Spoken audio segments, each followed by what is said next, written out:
प्रणाम। स्वागत है सबका।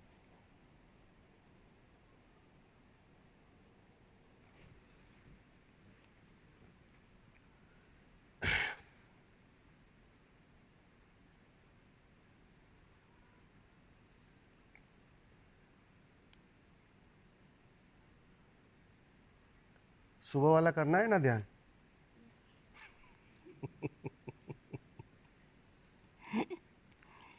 स्वामी स्वामी जी घबर रहे, बोलते हैं अभी दूसरे सेशन में भी वही करना है क्या?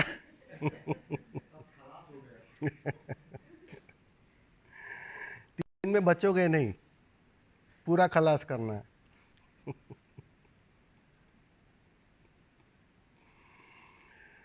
बहुत सुंदर प्रयोग किया था सबने डायनामिक का।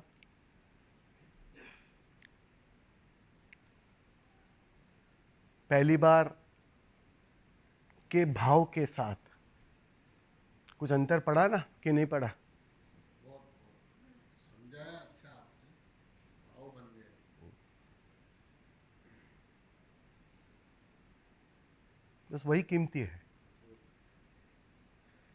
बेहोशी में सिर्फ मशीन की तरह करते रहना, उससे कोई परिणाम नहीं होता है। वो तो लोग सालों से कर ही रहे हैं। वो कोलू के बेल की तरह घूमते रहते हो तुम, बात नहीं बनती। लेकिन थोड़ी समझ जोड़ दो किसी भी विधि के साथ, वो कुछ अलग ही रंग ले आती। घर पर भी जब करो, बस यही भाव रखना है। भूल जाओ, कल को भूल जाओ। कल गया वो गया, बात खत्म हो गई, तुम भी बदल गए। आज जो कर रहा हूं पहली बार कर रहा हूं, और जो पहली 10 मिनट पूरी ताकत लगा दे। बस पहला चरण बहुत कीमती होता है। पहले चरण से चूके तो तुम पूरे ध्यान से चूक जाओगे। लोग सोचते हैं थोड़ी ताकत बचा के रखे, तीसरे चरण में काम आएगी। ये चालाकियां करता है मन। थोड़ा पसीना बचा के रखे ताकि तीसरे चरण में काम आए। कंजूसी कर। हाँ, कंजूसी करते हैं, कंजूसी करते हैं, बिल्कुल। तुम पहली 10 मिनट पूरा जब दाव लगाते हो ना, किसी भी प्रयोग की बात है ये इन जनरल बात है, कोई भी विधि हो। क्योंकि पहला चरण मन से शुरुआत होता है, तुमसे शुरुआत होता है। तुम मन हो, अभी तुम्हारे तरफ से शुरुआत होता है, तो वो तुम्हारे हाथ में है। उसमें तुम संकल्प कम लगा सकते हो, ज्यादा लगा सकते हो, पूरा लगा सकते हो, वो तुम पर निर्भर है। लेकिन जैसे ही पहला चरण गया, तुम्हारे हाथ से बात चली गई।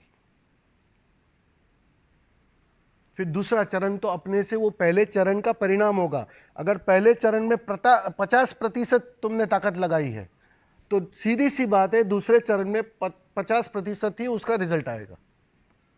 अगर 100% लगाई है तो 100% रिजल्ट आएगा। ये सिंपल सा विज्ञान है, बस इस बात को थोड़ा समझ लो।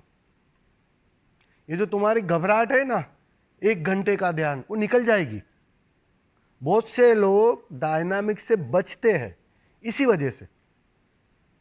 मैं भी बचता था कभी, गलत नहीं कहूंगा। मन करता है चालाकिया, कठिन लगता है। तुम्हें कठिन नहीं लगेगा अगर 10 मिनट का भाव लेकर आप इस विधि में उतरोगे, तो आपको बिल्कुल कठिन नहीं लगेगा। क्योंकि एक मन तैयार हो जाता है कि ठीक है, 10 मिनट ही ताकत लगानी है ना, जो करना है 10 मिनट ही करना है ना। प्रिपरेशन आ जाता है, और वो प्रिपेयर होते ही तुम दाव संकल्प पूरा लगा देते हो, और फिर परिणाम घटने की संभावना बढ़ जाती है। इसलिए मैंने ये बात समझाई थी। मैंने कहा ना, इसलिए आज पहली बार करोगे आप सोचो जरा, आपने पहले कितनी बार किया होगा डायनामिक? कुछ फर्क था ना आज के डायनामिक में और पहले में, कि नहीं? पूरी खेत की मिट्टी और कंकड़ वंकड़ सब, ये कंकड़ झाड़ सब साफ हो गए। फिर फिर बीज डालो। यही तो चाहिए ना, यही तो समझ लानी है ना। बहुत सुंदर किया था सबने विधि, बहुत सुंदर। अभी इसके बारे में या किसी विधि के बारे में, ध्यान के संबंध में, अध्यात्म के संबंध में कोई प्रश्न होगा तो ले लेंगे। कोई भी प्रश्न होता बेझिझक से पूछ लें। स्वामी जी घर पे करते हैं तो इतना सारा आवाज वगैरह हम्म घर में अगर करते हैं, जैसे छोटा घर हो या फैमिली हो, तो ये आवाज करना या म्यूजिक बजाना करता है नहीं? ज्यादातर तकलीफ फू फू वाली है। कोई साफ कर बताइए। नहीं, शॉर्टकट इनको शॉर्टकट ही चाहिए, 10 मिनट से 5 मिनट।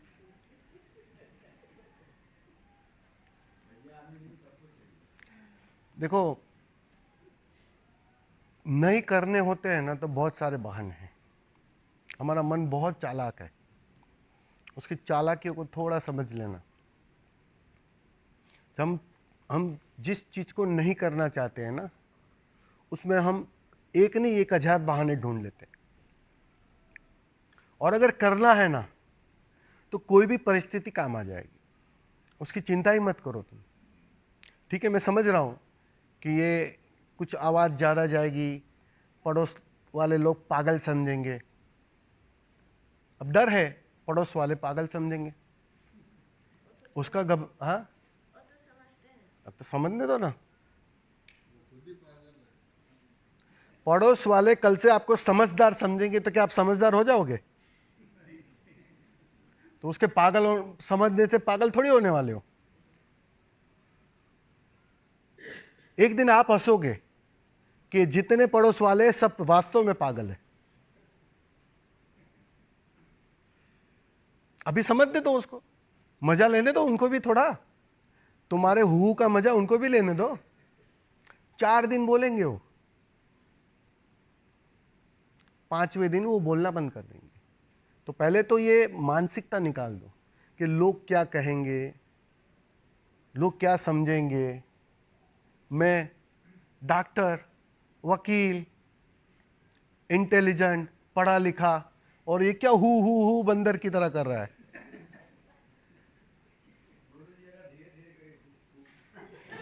अरे नहीं करो फिर, करने की भी किसने कहा है?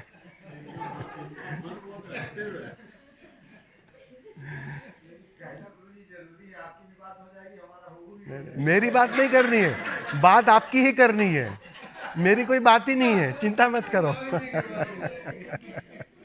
यही तो चालाकियां है ना मन की। देखो क्या होता है कि समझता हूं मैं कि आज की तारीख में लोगों के घर कभी कभी छोटे होते हैं।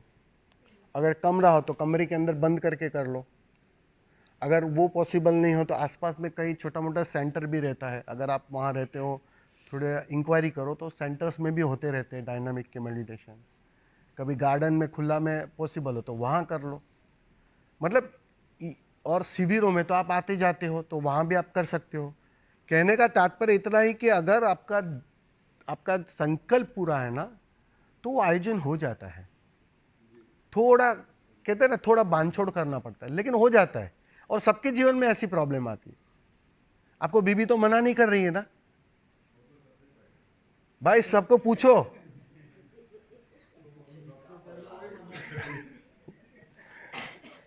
तो सबको कुछ ना कुछ होती है अड़चन, समझ रहा हूं मैं आपकी बात भी। थोड़ा जैसे इन्होंने कहा, अगर ऐसा लगता है थोड़ी कम आवाज में भाव से निकालो उसको, एक्सप्रेशन करो उसको। दूसरे चरण में चीखना चिल्लाना नहीं हो पा रहा है, क्रोध नहीं निकल पा रहा है, थोड़ा तकिया ले लो, तकिया लेके उसको मारो, जो भी पीटना है करो, जो भी मतलब जो भी फ्रस्ट्रेशन निकालना है वो एकांत में निकालो। कहने का तात्पर्य इतना ही है। इसलिए आप जो कह रहे हो ठीक है, लेकिन वो थोड़ा स्टार्टिंग में आप उसका सॉल्यूशन निकालोगे, फिर आप धीरे धीरे पाओगे, वो समता आने लगेगी। और थोड़ा एडजस्टमेंट तो डेफिनेटली, क्योंकि देखो ये ऐसा नहीं है कि परमानेंट ये विधि करनी है। इससे तो तुम्हें 4 महीना, 5 महीना, 6 महीना, जितना ज्यादा कचरा उतना वक्त लगेगा। बस सिंपल सी बात है। कचरा कम है, तुम्हारे अंदर सरलता ज्यादा है, सहजता ज्यादा है, ज्यादा चेहरे नहीं है, तो जल्द से जल्द ये विधि समाप्त हो जाएगी आपके लिए।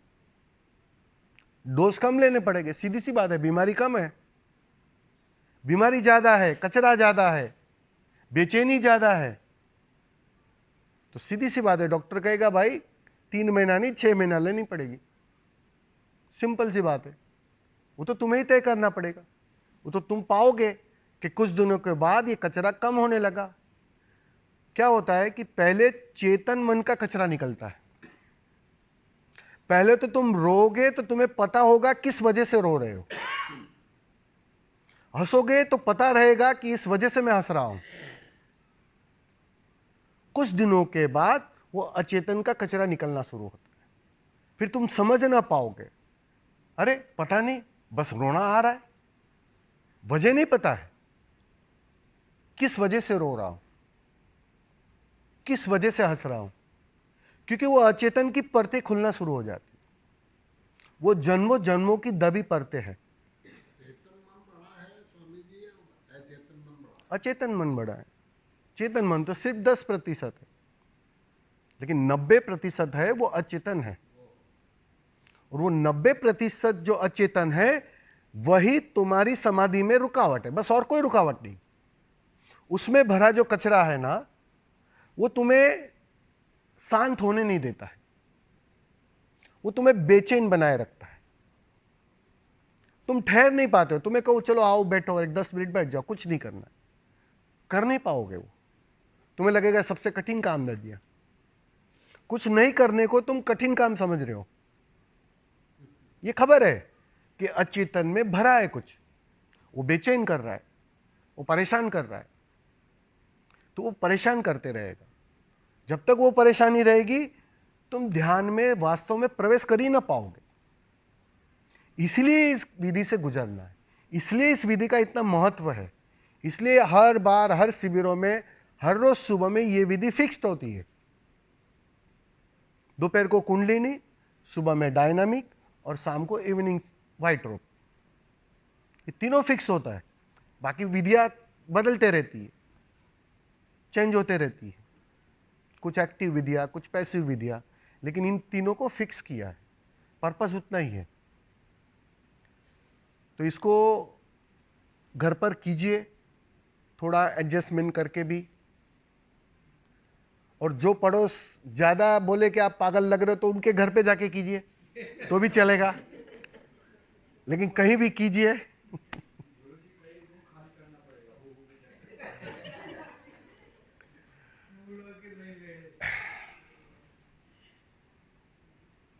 जी मेरा एक प्रश्न है कि देखो, पहुंचने के लिए जो मार्ग है वो एक तो है प्रेम का और एक है ध्यान का। जो लोग प्रेमी हैं, प्रेम से पहुंचना चाहते हैं, उनके लिए ध्यान सूट नहीं होता है, और जिनको ध्यान से पहुंचने वाले लोग हैं उनको प्रेम सूट नहीं होता। तो अभी अपने को कैसे समझना कि अपना मार्ग क्या है, इसके लिए कुछ बिल्कुल।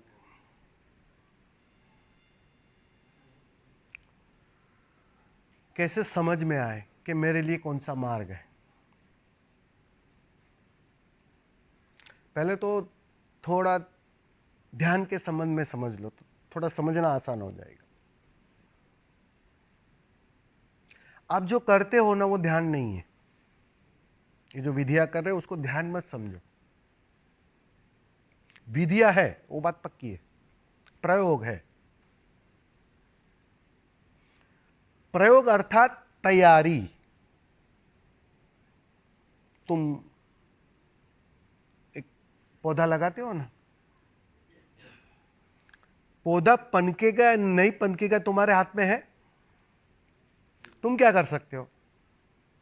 उस पौधे की देखभाल कर सकते हो, उसमें बीज डाल सकते हो, ठीक से खाद डाल सकते हो, पानी ठीक से डालते हो समय समय पर, सूरज की किरणों को डालते हो उसके ऊपर। तो ये सब जो आप तैयारियां करते हो ना, उस तैयारी का परिणाम होता है कि पौधा पनकता है एक दिन।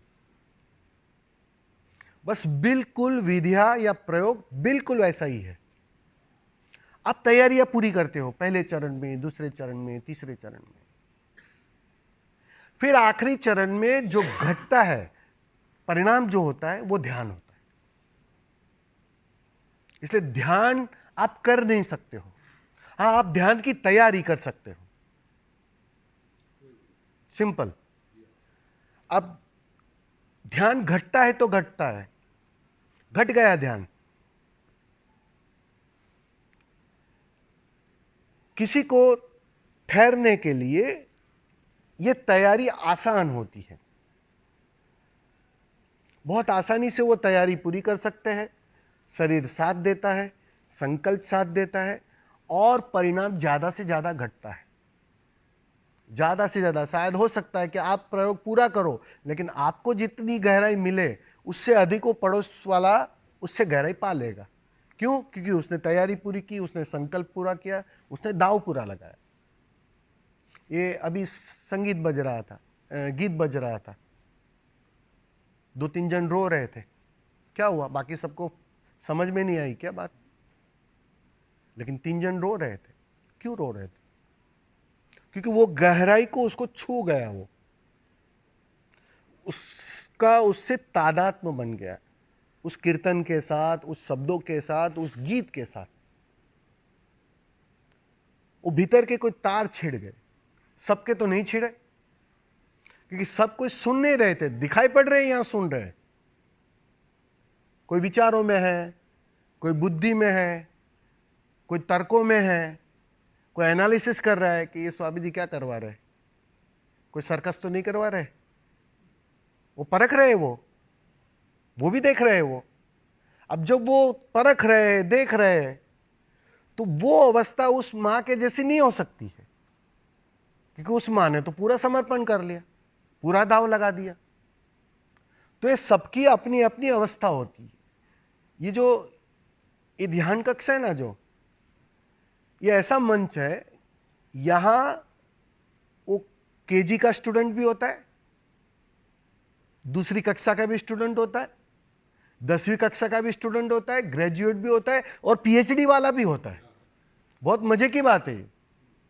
स्कूल में तो आसानी है, सब छांट लिए जाते हैं, लेकिन यहां एक ऐसा मंच है कि वहां सभी स्टूडेंट है। पीएचडी वाला भी बैठा है, बिल्कुल बस किनारे पे खड़ा है, वो उसको धक्के की जरूरत है। तो वो सबकी अपनी अपनी अलग अलग दशा है, अवस्था है। अब जो जो विधियां करवाई जाती है, यहां का जो प्लेटफॉर्म होता है ना, वो किस लिए होता है वो भी समझ लो थोड़ा।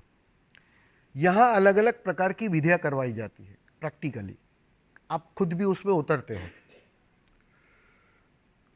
तो जब आप पहली बार, दूसरी बार, तीसरी बार, 4-5 बार शिविर में जाते हो ना, तो आपको पता चलता है, क्योंकि आप डायनामिक में उतरे, आपने कुंडलिनी भी किया, आपने नाद ब्रह्म भी किया, आपने और बहुत सारी शिथिल विधियां की, आपने नृत्य भी किया, कीर्तन भी किया, सब कुछ करोगे आप। यहां आपको मतलब हर प्रकार की वानगियां टेस्ट करवाई जाएगी। अब आपका अंतरतम किसी एक चीज से बहुत उत्तेजित हो जाएगा। आपको पता चलेगा, अरे मैं 5 मिनट नृत्य किया और खो गया, वो मस्ती आ गई। एक छोटे से कीर्तन ने, छोटे से शब्दों ने मुझे बस मिटाने का सहारा बन गया। वो आपको अंदर से कोई आवाज आएगी, वो समझ आएगी, पता चलेगा कि yes, this is for me, ये मेरे लिए है, ये विधि बिल्कुल मेरे लिए। मैंने भले बहुत सारी विधियां की इन 3 दिनों में, 5 दिनों में, लेकिन ये विधि जब भी मैं उतरता हूं, आपको करना कम पड़ता है और आप सहजता से उसमें खो जाते हो, अहंकार खो जाता है। बस फिर पकड़ लेना उस विधि को, फिर वो चाहे नृत्य चाहे आंखें बंद करके आती जाती श्वास को देखना हो सकता है आनापानसती से आपको मस्ती आ जाए, वो माला बन जाए। सवाल इतना ही है, हर हाल में तुम्हें खोना है। नृत्य के माध्यम से अपने को खो, भक्ति के माध्यम से अपने को खो, प्रेम के माध्यम से अपने को खो, या फिर दृष्टा होकर, साक्षी होकर, गवाह होकर अपने को खो। वो साक्षी देखते देखते एक दिन साक्षी भी खो जाता है। वो है ध्यान। तुम जब होश में रहते हो चौथे चरण में, तुम्हें सब पता रहता है, बाहर चिड़िया बोल रही है, आवाजें हो रही है, सांसें फूल रही है, उसको ध्यान समझने की गलती मत करना। तुम अभी जान रहे हो ना कि ये सब घट रहा है, ये सब आवाजें हो रही है, ये सब महसूस हो रहा है। जानने वाला अभी भी मौजूद है। मतलब वो जो जिसकी बात कर रहे हैं वो बात अभी बनी नहीं है, लेकिन आप गौर करना, उसमें कुछ पल ऐसे आ जाएंगे कि तुम्हें ये सब चीज भी समाप्त हो जाएगी। ना चिड़ियों का पता रहेगा, ना अपनी सांस का पता रहेगा, ना पसीना बह रहा है उसका पता रहेगा। तुम बिल्कुल खो जाओगे। ये जो गवाह है, ये जो साक्षी है, वह भी विलीन हो जाएगा। तुम उस अद्वैत में प्रवेश कर जाओगे। एक क्षण के लिए तुम परमात्मा हो जाओगे। बस सिंपल सी बात। यह है स्वाद, यह है अनुभव। जैसे ही तुम वापस आओगे, मन में लौट कर आओगे, ध्यान समाप्त होगा, आपको मैं पूछूंगा, बहुत मजा आया स्वामी जी, क्या मजा आया? किस चीज का मजा आया? क्या मिला तुमको? कोई बताए मुझे। ध्यान में मिला क्या उनको? कुछ मिला क्या?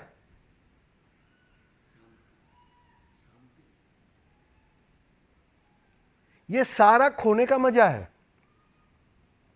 तुम उस कुछ पलों के लिए खो गए, मतलब बूंद या कहो लहर खो गई, सिर्फ सागर बचा। ये सागर जो बचा ना, उसका आनंद है, ये उसका स्वाद है। अब सागर का स्वाद तुम नाच कर ले लो या गवा रह कर ले लो, अंतर क्या पड़ता है? उससे कोई अंतर नहीं पड़ता है।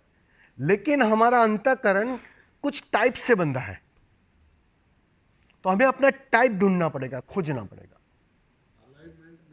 मिलाना पड़ेगा। बिल्कुल, सबका अपना टाइप है। किसी को 5 मिनट बैठना कठिन हो जाता है, उसको 1 घंटा नचाओ, मजे से नाचेगा वो। और किसी को 5 मिनट नचाना कठिन हो जाता है, उसको बोलो 2 घंटा आंखें बंद करके विपස්සना करनी है, मजे से कर लेगा वो। ये अंतर है दोनों में। मेरे को तो नचा भी लो आप, तो भी नाच लूंगा, और ध्यान में बिठा दो तो भी मेरे को दोनों चीजें तो अच्छा है ना, ऑलराउंडर है आप तो। ऑलराउंडर की क्रिकेट में बहुत कीमत होती है। बॉलर भी हो, बैट्समैन भी हो, अच्छे फील्डर भी हो, और क्या चाहिए? मेरा वही कंफ्यूजन था। मुझे आप बिठा दो तो मैं बिल्कुल कंफ्यूजन कुछ नहीं। देखो, कंफ्यूजन इतना ही है, तुम बच रहे हो, तुम अपने को बचा रहे हो, और असली बात यह है अपने को मिटाना है। नाचकर मिटाओ या आंखें बंद करके गवाह रहकर, साक्षी रहकर अपने को मिटाओ, वो तुम तय करो ना। उससे क्या फर्क पड़ता है तुम इस रास्ते से पहुंच रहे हो या इस रास्ते से पहुंच रहे हो? बात इतनी है, पहुंचना है वहां, वो भूलना मत, वो मूल्यवान है। नाचकर पहुंच रहे हो, कोई फर्क नहीं पड़ता है। ये डिफॉल्ट तो नहीं है ना कि बिल्कुल डिफॉल्ट। मैंने क्या कहा? हर हाल में बकरे को हलाल करना है, हर हाल में तुम्हें मिटाना है।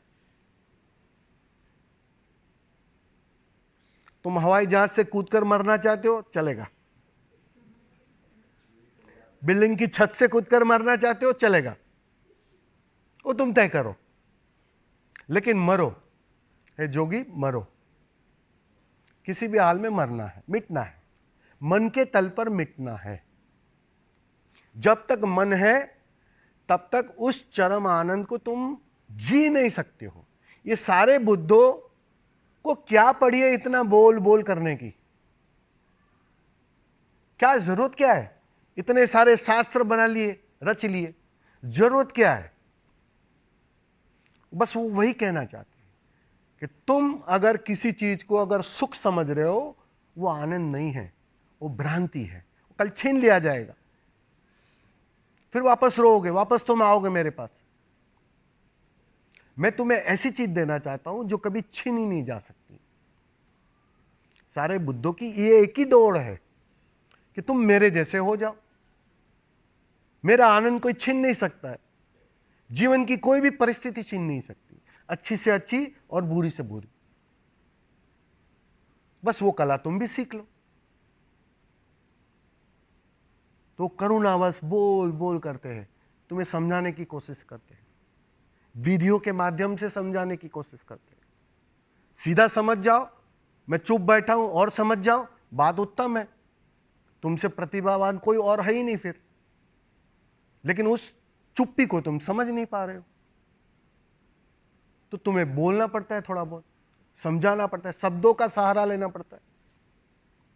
फिर भी तुम नहीं समझते हो, फिर विधियों का सहारा लेना पड़ता है। थोड़ा भाई उछलो कूदो भाई, सीधा शांत नहीं बैठ पा रहे हो, थोड़ा नाचो, थोड़ा और क्या, थको, ऊर्जा को पूरी तरह खाली करो और अब बैठ जाओ, तब तुम तैयार हो जाते हो। वो तुम पर निर्भर है। पर्पस इतना ही है, मिटना है बस, किसी भी हाल।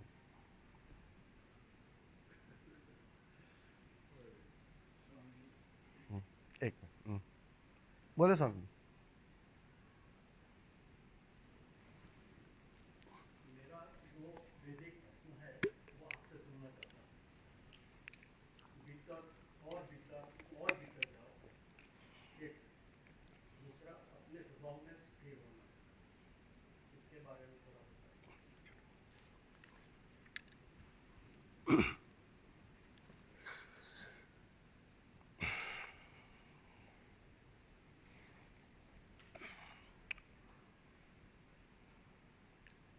मनुष्य जाति की सबसे बड़ी विडंबना कहो, पीड़ा कहो, दुख कहो, एक ही है,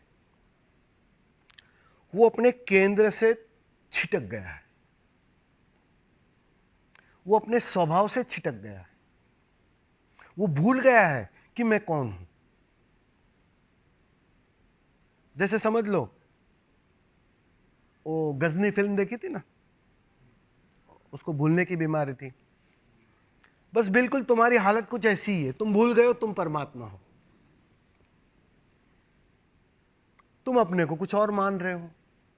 मैं वकील हूं, मैं डॉक्टर हूं, मैं पढ़ा लिखा, ये वो फलाना ढिकना, ग्रस्त हूं, पति हूं, मां हूं, बेटी हूं, जो भी हो, तुमने अपने को परमात्मा छोड़ बहुत कुछ मान लिया है। बस ये सबसे बड़ी तुम्हारे जीवन की पीड़ा है, और कोई पीड़ा नहीं है। तुम भूल गए हो। एक गुरु आता है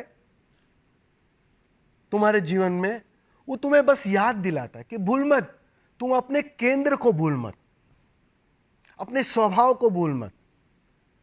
तो शुद्धतम परमात्मा है, शुद्धतम 24 कैरेट है। ठीक है, कचरा थोड़ा इकट्ठा हो गया है, जला डालेंगे, चिंता क्या कर रहे हो। सोना 18 कैरेट हो गया है, 6 कैरेट का कचरा आ गया, ठीक है, ध्यान की अग्नि से उसे जला डालेंगे, तुम भी वापस 24 कैरेट हो जाओगे, बिल्कुल 24 कैरेट, मेरे जैसे। तो वो जो केंद्र से छिटकना है ना, वही हमारी सबसे बड़ी बेचैनी और पीड़ा है। और जब आपको वीडियो के माध्यम से या किसी भी माध्यम से, जैसे आपने पूछा कि भीतर और भीतर, वो भीतर का मतलब ही कहने का तात्पर्य इतना है कि वो गहरे भीतर से भीतर में, उस केंद्र में तुम प्रवेश करो, जहां अस्तित्व और तुम दो नहीं रहते। अभी तुम कुछ अलग हो, तुमने अपने को कुछ अलग मान रखा है, तुम भूल जाते हो, तुम्हें पता नहीं है अपना। सारी साधना मैं की खोज है कि मैं कौन हूं। तुम अपने को किसी और मैं से नवाजते हो, तुम भूल गए हो बस अपना मैं क्या है। और वीडियो के माध्यम से, ध्यान के माध्यम से, अनुभव के माध्यम से तुम्हें उसी अनुभव में ले जाते। जैसे मैंने अभी नहीं बताया कि ध्यान का जो स्वाद है वो खोने का स्वाद है, तुम जब चिड़ियों की आवाज सुनते हो उसको ध्यान मत समझ लेना, वो तो तुम्हें एक काम दिया गया है कि बस सुनते रहो सुनते रहो सुनते रहो। ये सुनते सुनते एक पल ऐसा आएगा कि सुनने वाला खो जाएगा। ये जो पसीना गिर रहा है उस अनुभव को करने वाला एक पल के लिए खो जाएगा, और जैसे ही वो खोया अहंकार गया, मन गया, विचार गए। उस क्षण विचार नहीं हो सकते, उस क्षण ये भी विचार नहीं हो सकता है कि ये पसीना गिर रहा है, मैं देख रहा हूं, मैं गवाह हूं, मैं साक्षी हूं। वो साक्षी भी गया एक पल के लिए। उस समय तुम शुद्धतम 24 कैरेट होते हो, उस पल के लिए तुम शुद्धतम परमात्मा स्वरूप होते हो। उसका स्वाद है ध्यान। ध्यान उसको कहते हैं। ध्यान की अगर व्याख्या समझनी है तो बस सिंपल सी ये व्याख्या है, और वो होता है जब तुम अपने जड़ पर आते हो, केंद्र पर आते हो। इसलिए भीतर को बार बार दोहराना पड़ता है कि और भीतर जाओ और भीतर जाओ और भीतर जाओ। वो भीतर का मतलब ही इतना है कि तुम जड़ से कहीं छिटक गए हो, वो जड़ में वापस उस केंद्र में वापस आ जाओ। वो पर्पस है उसका। समझ आ रहे हैं ना? और दूसरा प्रश्न क्या था स्वामी जी? अपने स्वभाव में स्थित होना। वही जो केंद्र, वही मैं बोल रहा हूं ना कि केंद्र में आ जाओ, अपने स्वभाव में आ जाओ। क्योंकि देखो तुम्हारा स्वभाव क्या है, बात समझ लो अभी। स्वभाव बहुत सुंदर प्रश्न है आपका, समझने जैसा है सबके। हम वास्तव में बीइंग से, मतलब जड़ से या केंद्र से क्या है पता है आपको? आपका स्वभाव क्या है? आनंद आपका स्वभाव है, समाधि आपका स्वभाव है, प्रेम आपका स्वभाव है, वो बुद्धत्व कहो जो भी कहो, वो आपका स्वभाव है। ये सारी चीजें कभी आपने खोई नहीं है। मजे की बात तो ये है, अभी भी है। मैंने कहा ना, जब 24 कैरेट वाला सोना जब 18 कैरेट हो जाता है तो वो अपने 24 कैरेट को थोड़ी खो रहा है, उसमें थोड़ा कचरा आ गया, क्रोध आ गया, थोड़ा घृणा आ गई, अहंकार आ गया, विचार आ गए, ठीक है। वो कचरे के वजह से बस थोड़ी उसकी जो शुद्धता थी ना, जो 24 कैरेट है ना, हाँ, वो 18 कैरेट में परिवर्तित होगी। और उसको 24 कैरेट करने के लिए आप क्या करते हो? वो सोनी रहता है, वो क्या करता क्या है? बस गर्म करके उसको जला डालता है, उस कचरे को जला डालता है। ये वीडियो के माध्यम से आप कचरे को ही जला रहे हो और कुछ नहीं कर रहे हो। सुबह में विधि में आपको क्या करवाया? निकालो सारा कचरा। वो जितना कचरा निकलेगा, आज निकला, कल निकला, परसों निकला, 3 महीना 6 महीना, तुम पाओगे अरे सारा कचरा चला गया। आ गए तुम अपने स्वभाव में 24 कैरेट में। तो ये जो सारा स्वभाव है, आनंद है, प्रेम है, ये आपको मिला हुआ है। बस कुछ अहंकार की परतों ने, कचरे ने इसे दबा दिया, और वही तुम्हारा दुख है, वही तुम्हारी पीड़ा है। तो सारी साधना उस कचरे को जलाने की साधना है। जैसे जैसे वो कचरा समाप्त होगा, तुम पाओगे तुम फिर से 24 कैरेट में निखरते जाओगे, बात बन जाएगी। आनंद प्रेम तो सबको बराबर मात्रा में मिला हुआ, सिर्फ परसेंटेज गंदगी की कम ज्यादा है। क्यों सर?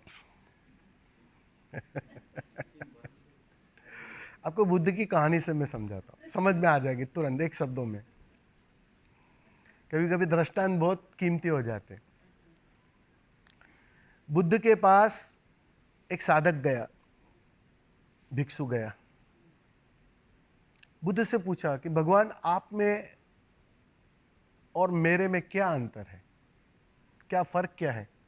आप भी उठते बैठते हो, खाते पीते हो, बीमार पड़ते हो, मैं भी उठता बैठता हूं, खाता पीता हूं, बीमार पड़ता हूं, अंतर क्या है? बुद्ध ने बहुत सुंदर उत्तर दिया। बोलता है, मेरे से तेरे पास कुछ अधिक है। ये क्या बात हुई? आप बुद्धत्व को पाए हैं, वो बोलता है मेरे से आपके पास कुछ अधिक है। मतलब क्या है? मतलब बुद्ध कहते हैं मेरे से तुम्हारे पास कुछ अधिक है। बोलते वो कैसे? बोलता है बस मैं 24 कैरेट का सोना हूं, शुद्धतम अवस्था में, कोई कचरा नहीं है, कुछ ज्यादा नहीं है, स्वभाव में हूं, अपने केंद्र पर हूं, अपने को भूला नहीं हूं, अपने परमात्मा होने को भूला नहीं हूं। बस तू 18 कैरेट का सोना हो गया, तेरे अंदर कुछ कचरा मिल गया है।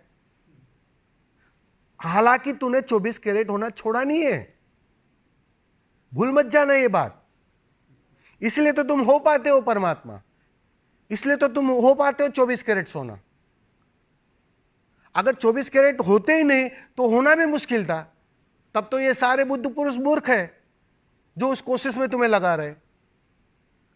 लेकिन उन्हें पता है कि तुमने अपना 24 कैरेट है ना होना छोड़ा ही नहीं है, असंभव है ये बात।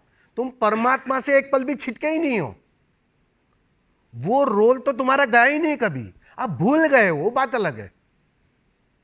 सारे बुद्ध पुरुष बस उसकी याद दिलाते कि भूलना मत भाई, तू 24 कैरेट ही है, भूलना मत, तू बिल्कुल परमात्मा है, बिल्कुल। भले चोर है ना, चोर परमात्मा है, लेकिन परमात्मा होना नहीं गया है तेरा, परमात्मा जुड़ा हुआ ही है। बिल्कुल।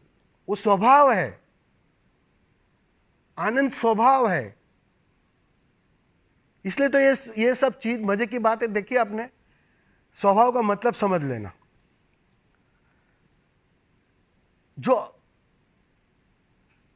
बिल्कुल अपने केंद्र से केंद्र का स्वभाव है, जो अस्तित्व से जुड़ा है, एक है, उसको हम स्वभाव कहते हैं। अब हम आनंद को, प्रेम को स्वभाव कहते हैं। और मजे की बात आपने देखी, आनंद और प्रेम जितना बांटते हो बढ़ता है। कल से पैसे बांटो, बढ़ते कम होते, बाहर की चीजें बांटो, बस ये उसके गुणधर्म है। स्वभाव का मतलब ही इतना है कि वो अस्तित्वगत हो जाता है। अब तुम एक छोटी तिजोरी के मालिक नहीं हो, ये सारे अस्तित्व के तिजोरी के मालिक हो गए। अब जितना ही बांटो, मजे से बांटो। इसलिए जो भी पा लेता है वो करुणावश बांटना शुरू कर देता है। ये उसका ये विज्ञान है। खुल जाती है अस्तित्व की तिजोरी।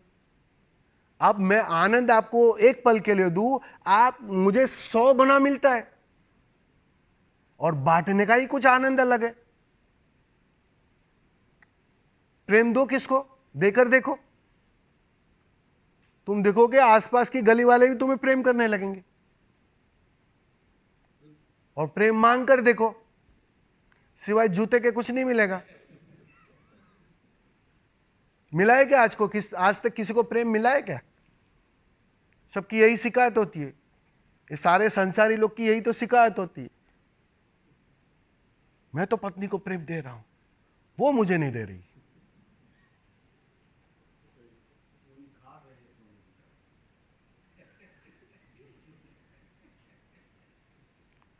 सब प्रेम मांग रहे हैं। अब सोचो, सब भीख मंगे इकट्ठा हो जाए, एक दूसरे से प्रेम मांगे, किसको मिलेगा? सम्राट से मिल सकता है। सारी साधना तुम्हें सम्राट करने की साधना है, फिर से सम्राट करने। सम्राट होना तुमने चुका नहीं है, क्योंकि स्रोत से तो अभी भी तुम जुड़े हो, बस तुमने वो तिजोरी खोली नहीं है। खोल दो। बुद्धत्व का मतलब ही इतना होता है कि वो तिजोरी खुल जाती है। वो ताला तुमने खोल दिया, जैसे ही खुल गया तुम उस अस्तित्व के तिजोरी से जुड़ जाते हो। फिर तुम मजे की बात, कल तक मांग रहे थे ना, अब बांटना शुरू कर देते हो।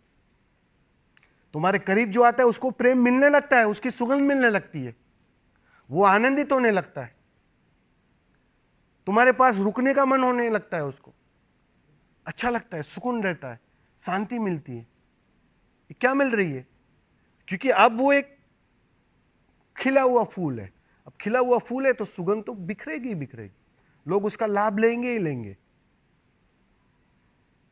तो ये सब जो स्वभाव है ना, वो स्वभाव का अर्थ ही इतना होता है कि तुम्हारे बीइंग से बीइंग में वो जोड़ है उसका, बस उसको तुमने निखारा नहीं, खोला नहीं। ऊपर की सारी परतें जो दबी है उसको तुम्हें हटाना है, बस यही साधना है। साधना और कुछ नहीं है। साधना का मतलब ही इतना है कि तुमने जो ये मन से, विचारों से, तर्कों से, बुद्धि से, समझदारी से, ये सारी मान्यताओं की जो परतें लगा रखी है ना, उन सारी परतों को गिराना है, मिटाना है, हटाना है। जैसे जैसे वो रोज ध्यान करोगे, एक परत गिरी, कल वापस ध्यान किया और एक परत गिरी, परसों वापस ध्यान किया और एक परत गिरी, वैसे वैसे वो सारी चेतन और अचेतन की सारी परतें गिरना शुरू हो जाती। और जैसे ही वो गिर जाती है, वो जो नीचे दबा पड़ा था स्वभाव उभर कर बाहर आ जाता है। फिर तुम प्रेम बांटने लगते हो, तुम्हारे करीब लोगों को प्रेम मिलने लगता है। ऐसे ही उसको पता हो या ना पता हो, वो सुकून में वो आपको पता नहीं, कोई कहता नहीं है आपके करीब रहने में मजा आ रहा है, आनंद आ रहा है, आपके साथ भले 1 घंटा 2 घंटा बिताओ, मजा आता है। वो समझा नहीं पा रहा है किस चीज का मजा आ रहा है, लेकिन वहां से कुछ बह रहा है और वो कुछ ग्रहण कर रहा है, वो उसे पता नहीं। तो स्वभाव जैसे जैसे निखरेगा तो ये परिणाम तो होगा ही। समझ में आ रहा है ना स्वामी जी?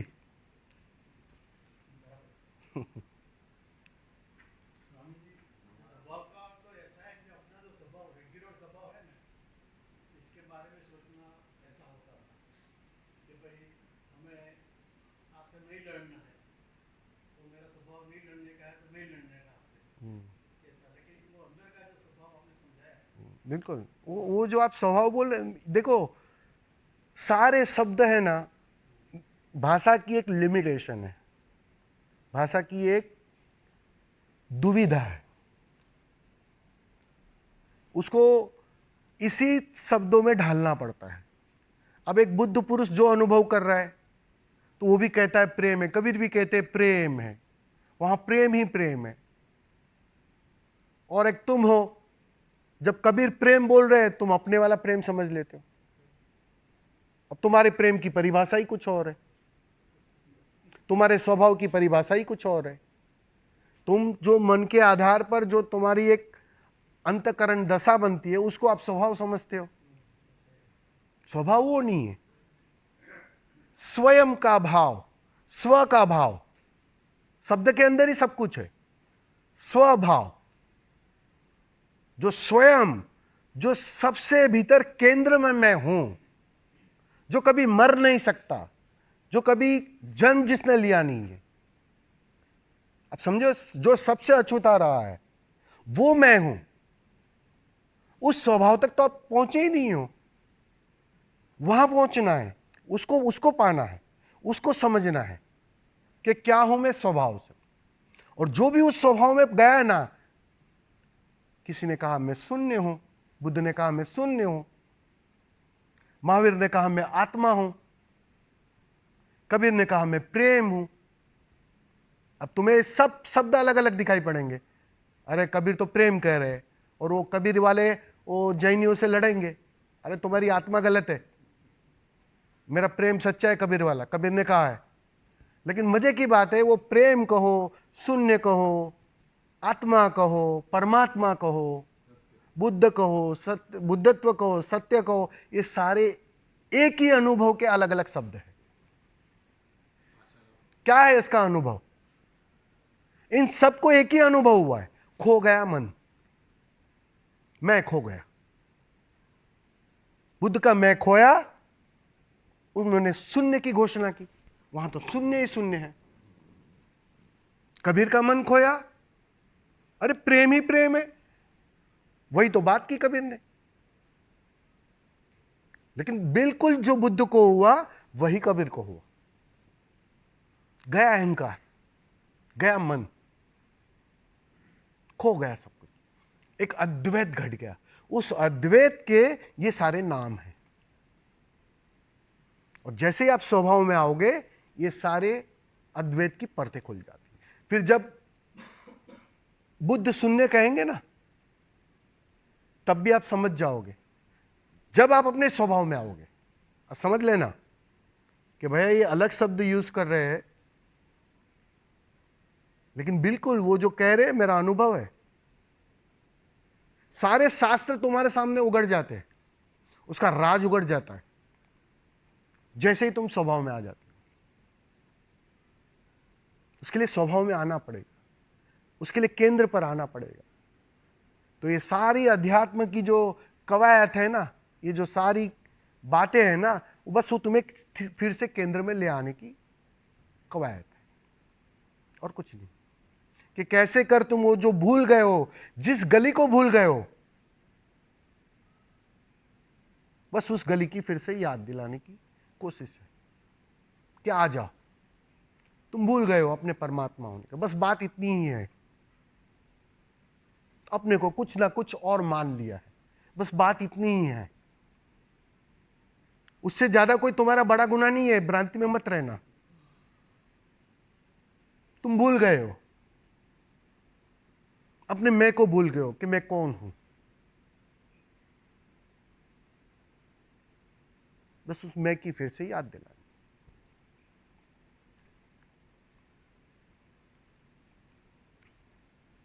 સમજાય ને સ્વામીજી? એટલે શબ્દોમાં બહુ નહીં ઉલझવાનું। આ शब्द है ना बहुत कंफ्यूज करते हैं। मैं समझ गया आपकी बात अभी। बिल्कुल बिल्कुल बिल्कुल। वो स्वभाव अलग चीज है, वो मन के तल का काम चलाऊ स्वभाव की बात है। हम उसको भी स्वभाव ही कहते हैं कि आपका स्वभाव कैसा है, बहुत क्रोधी स्वभाव है, बहुत शांत स्वभाव है, कैसा स्वभाव है, उसको भी हम स्वभाव कहते हैं। नहीं, जब बुद्ध पुरुष किसी स्वभाव की बात करे, वो केंद्र की बात कर रहे हैं, वो अलग अलग तल की बात कर रहे हैं। बिल्कुल। तो वो जो शून्य है हम लोग अंदर महसूस करते हैं, आत्मा बोलो या शून्य बोलो या प्रेम, वो विद द बॉडी महसूस करना है। तो साइंटिस्ट वगैरह बोलते हैं कि ब्रह्मांड में भी शून्य है। तो परमात्मा अलग चीज है या आत्मा जो है अंदर है या बाहर भी है?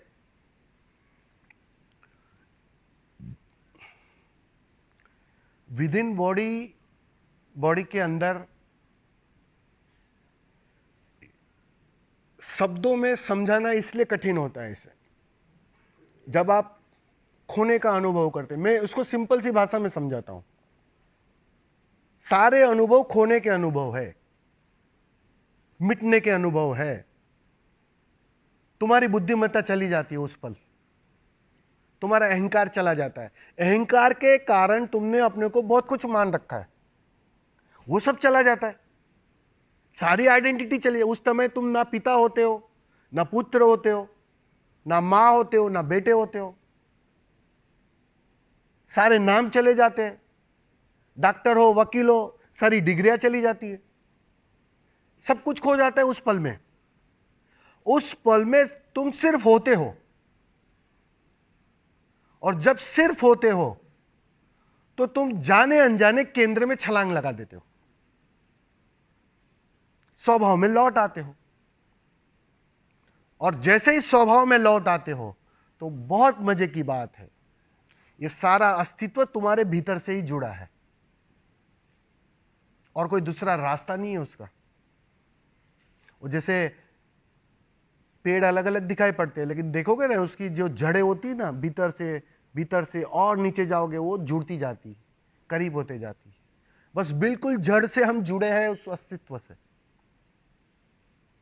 इसीलिए तो जानने वाले, उस अद्वैत को जानने वाले घोषणा कर सकते हैं, वो अनुभव से घोषणा कर रहे हैं, अहम ब्रह्मास्मि, मैं ही ब्रह्म हूं, दूसरा दिखाई नहीं पड़ता है, दूसरा है ही नहीं।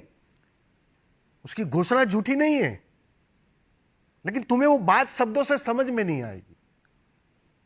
वो तो तुम्हें जाना पड़ेगा उस गहराई में, उस केंद्र में, उस स्वभाव में। जैसे ही तुम उस स्वभाव में लौटोगे, तुम भी घोषणा करोगे, अहम ब्रह्मास्मि, मैं ही ब्रह्म हूं। अरे सूरज मेरे भीतर उग रहा है, मेरे भीतर ही अस्त हो रहा है, ये जीवन मेरे भीतर जन्म ले रहा है, ये जीवन मेरे भीतर से ही समाप्त हो रहा है। ये तुम्हारा अपना अनुभव होगा। जो कृष्ण ने गीता में बात कही थी ना, बिल्कुल वो अवस्था। अब कृष्ण तो कहते थे गीता में, मैं ही सब कुछ हूं, मैं ही सूरज को उगाता हूं। तो क्या अहंकार की बात कर रहे थे क्या वो? आपको लगा उनकी बातों में अहंकार? वो अद्वैत की अवस्था से बात कर रहे थे। फर्क समझ लेना। एक अहंकारी भी होता है, अरे मेरे मेरे कहने पे ही सब कुछ होता है, इधर मैं ही सब कुछ हूं, मेरे हाथों में है सब कुछ। वही भाषा बिल्कुल बोल रहे थे कृष्ण भी। अरे जीवन भी मेरे अंदर आ रहा है, देख तो ये मृत्यु भी मेरे तरफ से जा रही है, ये सूरज भी मेरे भीतर ही उग रहा है, ये चांद तारे मेरे भीतर जन्मते हैं और अस्त होते हैं। यही तो बोला ना कृष्ण ने। अब तुम लॉजिकली तो इससे भी बड़ा अहंकारी लग रहा है कृष्ण तो, लेकिन वो अहंकारी नहीं है, वो एक अद्वैत की अवस्था से बोल रहे हैं। वहां दो बचे नहीं। अब चांद अलग और कृष्ण अलग, ये हो नहीं सकता। सब एक ही है। वो एक कहना भी गलत हो जाएगा, क्योंकि वो इसलिए तो उसको अद्वैत शब्द दिया है, उसको एक भी नहीं बोला है, क्योंकि एक बोलोगे तो दो का ख्याल आता है। अद्वैत जहां दो नहीं है, बात खत्म, सब गया, अहंकार मन विचार सब गए। समझ में आ रहा है ना? समझिए। तो वो जो केंद्र से कहो, जैसे ही तुम केंद्र को छुओगे तुम पाओगे वो केंद्र अस्तित्व से अभी भी जुड़ा है, तुम उसके साथ एक हो जाओगे। फिर तुम्हारे लिए दो ना बचेंगे, पत्नी के लिए बचेंगे, बच्चों के लिए बचेंगे, पड़ोसी के लिए बचेंगे, आपके लिए नहीं बचेंगे। आप घोषणा कर सकते हो और सबको वो पागल भी दिखाई पड़ेगा, क्या रे ये तो बड़ी बड़ी बातें कर रहा है अद्वैत की, लेकिन वो अपने अनुभव से बोल रहा है। इसलिए तो बुद्धों को पागल समझा जाता है।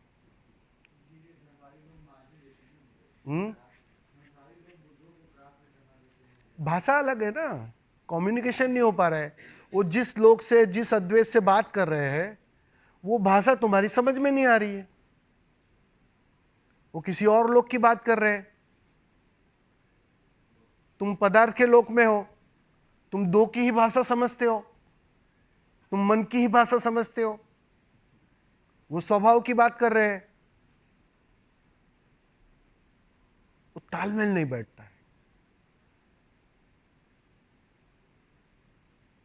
वो तो जिस दिन तुम अनुभव करोगे ना, जिस दिन तुम्हारा मन खो जाएगा ना, तुम अहंकार शून्य हो जाओगे ना, उस दिन तुम्हें वो भाषा सब समझ में आ जाएगी। फिर शास्त्र खोलने नहीं पड़ेंगे, शास्त्र तुम्हारे भीतर से जन्म लेंगे, तुम बोलोगे वो शास्त्र हो जाएगा।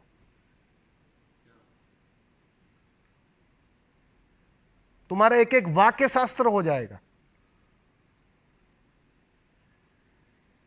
ये सारे शास्त्रों का निर्माण ऐसे ही हुआ है, किसी ने जाना है, उसके अनुभव की अभिव्यक्तियां है वो, लेकिन शास्त्रों को पढ़ने से वो समझ में नहीं आने वाला है। शास्त्र तो सिर्फ गवाही है। जब तुम उस अवस्था को उपलब्ध होते हो ना, जब तुम खो जाते हो ना, अहंकार शून्य हो जाते हो ना, तो ये जो अवस्था है वो ठीक है या नहीं है, या गलत दिशा है या सही दिशा है, कौन बताएगा तुम्हें? तब शास्त्रों का सहारा लिया जाता है कि अरे गीता में भी कृष्ण ने यही तो कहा था, और बिल्कुल मेरे भीतर वही अनुभव हो रहा है, मैं उसे जान रहा हूं। तो वो गवाही की तरह काम आते हैं। कबीर जिस प्रेम की बात कर रहे हैं, अरे ये प्रेम तो फूट रहा है प्रतिपल मेरे भीतर से, ये मेरा शत्रु है, मुझे गाली देता है, मुझे मारता है, लेकिन उसके लिए भी प्रेम आ रहा है मुझे।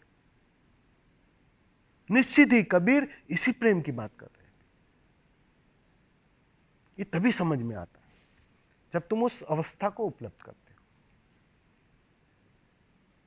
यहां बुद्ध हुए बिना बुद्ध को समझना असंभव है, उससे कम में चलेगा ही नहीं।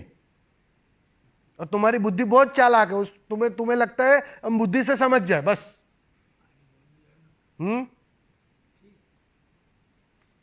हमारी चालाकी यही तो है ना कि हम उसे बुद्धि से समझना चाहते हैं, जो असंभव है। बुद्ध मरे मन के तल पर, तुम्हें भी मरना पड़ेगा, बस ये शर्त पूरी कर लो। फिर सारे शास्त्र समझ में आएंगे, सब कुछ समझ में आ जाएगा, फिर गीता खोलनी नहीं पड़ेगी, तुम जो बोलोगे वो गीता हो जाएगी।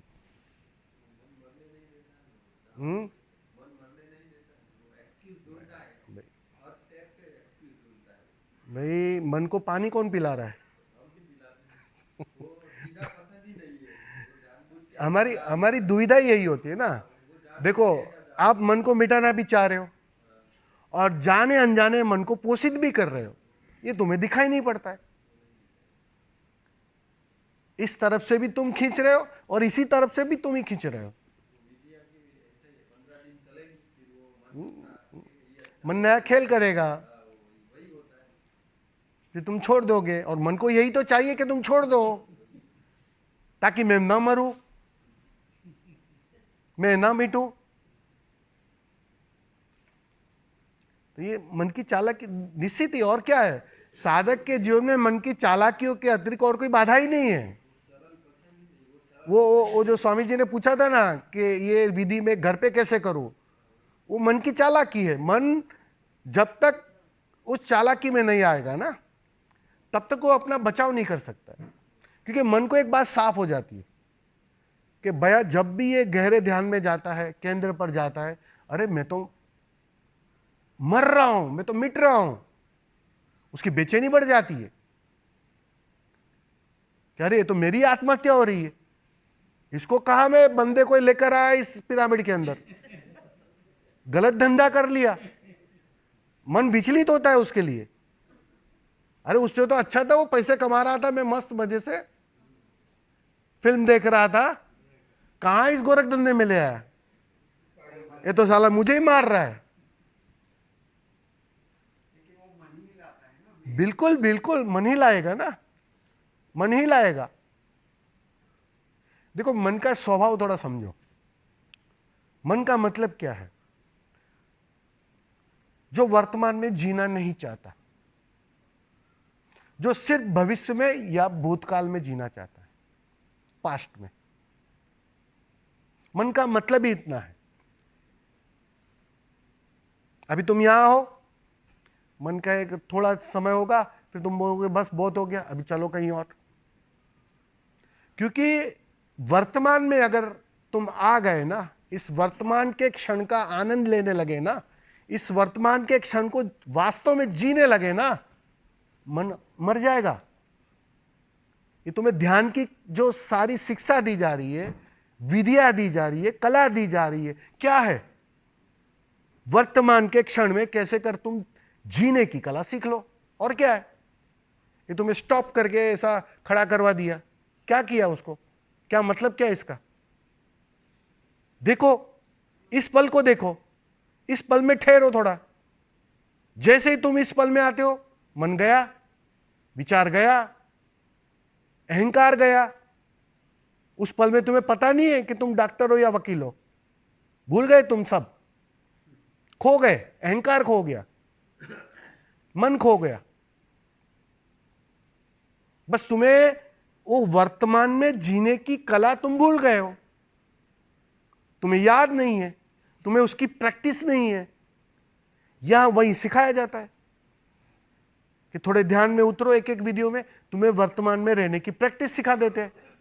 बस इस प्रैक्टिस को लेके घर पर चले जाओ, फिर जो विधि अच्छी लगे उसको दोहराओ, आओ फिर से वर्तमान के क्षण में। फिर जो मजा यहां आ रहा है वो घर पर आना शुरू हो जाएगा। फिर एक दिन ऐसा भी होगा कि बिना कुछ किए वो मजा आने लगेगा, क्योंकि उसकी आदत मजबूत हो जाएगी, वर्तमान में ठहरने की आदत मजबूत हो जाएगी। तो मन तुम्हें वर्तमान में ठहरने नहीं देता है, वो हर चीज से तुम्हें भगाता है। जहां भी उसे लगता है कि मैं मर रहा हूं, मैं मिट रहा हूं, वो बेचैन होने लगता है। तो तुम्हें कहेगा भाई चलो बहुत हो गया अभी, वरना मैं मर जाऊंगा। मारना कहना गलत होगा, समझना है। समझो बात को, ये भी भाषा की भूल है थोड़ी। मारना नहीं है, इस भ्रांति में मत रहना, क्योंकि मारने के चक्कर में तुम मन के तल पर ही आ जाओगे। फिर से मारना है मतलब तुम शत्रु बना लोगे। पहली बात तो शत्रु बनाओगे तो शत्रु के तल पर आना पड़ेगा। शत्रु नहीं है मन। सोचो जरा, मन ना होता तुम आज यहां नहीं होते थे। यह भी बात समझो जरा। मन को उसके लिए तो धन्यवाद करो। चलो ठीक है, वो यहां तक ले आया, हालांकि वो फंस गया। अब उसे अफसोस हो रहा है, अभी कहां इसको यहां ले आया भाई, ये तो मेरी हत्या कर रहा है। लेकिन यहां तक जो लाया उसके लिए धन्यवाद नहीं दोगे उसे? तो शत्रु तो है ही नहीं। पहली बात तो क्या होता है, हमारी जन्मों जन्मों की मन की एक श्रृंखला है, आदत है। अब उस आदत को टूटने में थोड़ा वक्त लगता है। ऐसे ही नहीं टूटती कोई भी आदत, ऐसे एक दिन में चली जाती है क्या? आपने 4 दिन डायनामिक कर लिया, 4 दिन यहां शिविर कर लिया और बोलोगे सब हो गया क्लियर? क्योंकि तुमने जो आदत बनाई है ना, वो श्रृंखला बहुत लंबी है। तो थोड़ी ये जो वर्तमान में ठहरने की, ध्यान में प्रवेश करने की, ये सब जो आदत है ना, उसको भी थोड़ा मजबूत करना पड़ता है। उसको भी सातत्य उसका चाहिए, कंटिन्यूटी चाहिए। आपने मजे की बात देखी, पानी कितना कमजोर है और चट्टान कितनी मजबूत है। लेकिन कभी देखा है आपने झरने को? वो पानी की एक एक बूंद गिरती है और चट्टान टूट जाती है। तुम्हारा अहंकार भी बिल्कुल ऐसा ही चट्टान की तरह है, लेकिन वो पानी की बूंद से भी टूट जाएगा। क्या कला क्या है झरने के पास? कला क्या है? पानी के पास ऐसी कौन सी कला है? एक सातत्य, कंटिन्यूटी। वो बूंद गिरती रहती है, गिरती रहती है, गिरती रहती है। वो बड़े से बड़ी चट्टान में भी सुराग ले आती। बस तुम ध्यान का सातत्य बनाओ, रोज 1 घंटा। बस वो सातत्य धीरे धीरे टपकते रहेगा और एक दिन कब अहंकार की चट्टान टूट गई तुम्हें पता भी नहीं चलेगा और बात बन जाएगी। सातत्य चाहिए बस। हम और मन तुम्हें सातत्य में रहने नहीं देगा। इसके लिए जैसा भी उन्होंने आपने बोला ना, 15 दिन करते हैं फिर छोड़ देते। मन खेल करता है फिर उस समय, अरे क्या इससे कुछ होता है? क्या क्या हुआ? क्या मिला कुछ अभी तक? ये स्वामी जी खाली बकबक करते हैं, इससे कुछ नहीं मिलता है। मन ऐसा बोलेगा?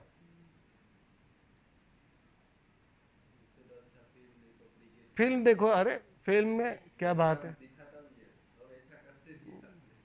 जी, जीवन का जो मांग है वो मन का जाल है क्या? मांग है हमारा। मन अर्थात मांग, बिल्कुल। तुम मांगते क्यों हो? क्योंकि अंदर एक अतृप्ति है, कुछ कमी लग रही है।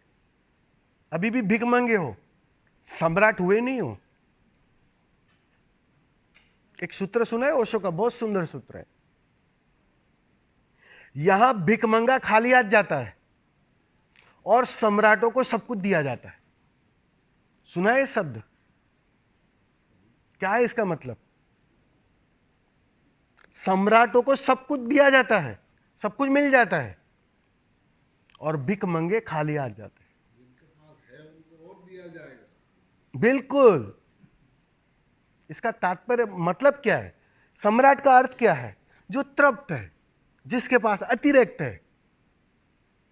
अब तुम्हें पता है कि मेरे पास प्रेम तो है ही नहीं, तुम भिख मंगे हो, तुम हाथ ऐसे ही लेके घूमते हो, प्रेम दे दो भाई थोड़ा। पति से मांगोगे, बच्चों से मांगोगे, इससे मांगोगे, उससे मांगोगे, भिख मंगे हो तुम। तो यहां भिख मंगे तो मिलता ही नहीं है। और एक बुद्ध क्या होता है? सम्राट हो जाता है। उसे दिखाई पड़ता है, अरे जिस चीज को कल तक मांग रहा था उसका खजाना तो भीतर है। उसे साफ हो जाती है वो बात। उस दिन वो मांगना बंद कर देता है। उस दिन बुद्ध की कोई मांग नहीं रहती, ना प्रेम चाहिए, ना कोई आकांक्षा रहेगी, ना कोई इच्छा रहेगी, सारी मांगे गई, क्योंकि मन गया। मन गया कि मांग गई, भिखमंगापन गया, तुम हो गए सम्राट। और यहां सम्राटों को सब कुछ दिया जाता है, जी भर के दिया जाता है, बस सम्राट हो जाओ। ये सारी कवायद तुम्हें भिखमंगे से सम्राट बनाने की कवायद है। और मजे की बात, यहां सम्राट बाहर से नहीं होना है, तुम्हारे भीतर ही है खजाना। बस थोड़ा भीतर झांको, कोई ताला लगा नहीं है, उसको खोलो। अच्छा, अभी कोई नए पासवर्ड भी नहीं है उसमें कि पासवर्ड भूल गए, वो भी चिंता मत करो, बस डुबकी मारो थोड़ी। खजानों का खजाना भीतर है, जो रूप पा लेता है फिर वो बांटना शुरू करता है। तो मांग का मतलब ही इतना है। मांग का मतलब समझो, आपने कुछ भी मांगा है, उसका अर्थ क्या हुआ? आपका अचेतन जानता है कि मेरे पास नहीं है, तो ही मांगोगे ना। आपके अचेतन ने कहा मेरे पास प्रेम नहीं है, वैसे ही तुम्हारे कॉन्शियस माइंड ने मांगना शुरू कर दिया कि भैया मुझे प्रेम दो। और जिस दिन तुम्हारा अचेतन स्वीकार कर लेगा, अरे खजानों का खजाना मेरे भीतर है, प्रेम तो इतना ज्यादा है कि मैं दे सकता हूं लोगों को, उस दिन तुम मांगोगे क्या? संभव है ये बात? गया भिखमंगापन, हो गए तुम सम्राट। तो सम्राटों को सब कुछ मिल जाता है। बिल्कुल मन ही मांग है। मांगा कि तुम मन के तल पर आ गए, मन को मजबूत कर लिया। इसलिए देखा नहीं, आखिर में समाधि की मांग भी बाधा बन जाती है, आखिर में बुद्धत्व की मांग भी बाधा बन जाती है। सुना है ना कि नहीं सुना है? वो इसलिए कहा है कि अगर बुद्धत्व भी मांगा, मतलब तुम्हारा अचेतन अभी भी राजी नहीं हो पा रहा है कि बुद्धत्व मेरे पास है, वो जन्म के पहले भी मुझे मिला हुआ था, उसको मैंने खोया ही नहीं है, वो बात समझ में नहीं आई अभी तक। और जिस दिन वो समझ में आ जाती है ना, उस दिन तुम बुद्धत्व मांगना भी छोड़ देते हो, उसकी मांग भी गिर जाती है। कुछ नहीं चाहिए अब, ना बाहर का ना भीतर का। उस दिन तुम्हारी समाधि कोई रोक ही नहीं सकता है।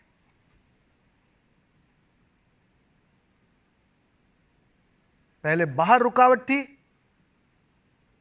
तो अंदर का सहारा लेकर बाहर से तुम्हें मोड़ा गया ताकि बाहर छूट जाए, बाहर छोड़ दिया। अब तुम अंदर की मांगों से भर जाते हो। साधक की कोई मांगे कम नहीं होती है, वो तो बहुत होशियार है, चालाक है। उसे तो लगता है वो पैसा मांग रहा है, वो तो बेवकूफ है, व्यर्थ की चीजें मांग रहा है, कल छीन लिया जाएगा। देखो, हम तो प्रेम मांग रहे हैं, हम तो आनंद मांग रहे हैं, हम तो समाधि मांग रहे हैं, स्वर्ग मांग रहे हैं, लेकिन वह भी बाधा बनती है। बात तो तब बनती है जब ये मांगे भी गिर जाती है।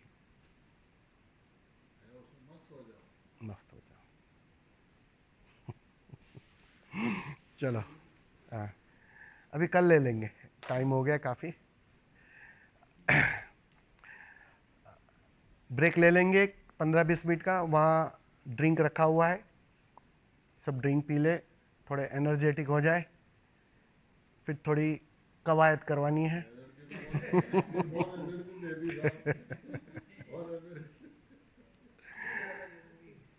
कवायद करवानी है, ठीक है? तो एक 15 मिनट का समय ना व्यय करें प्लीज।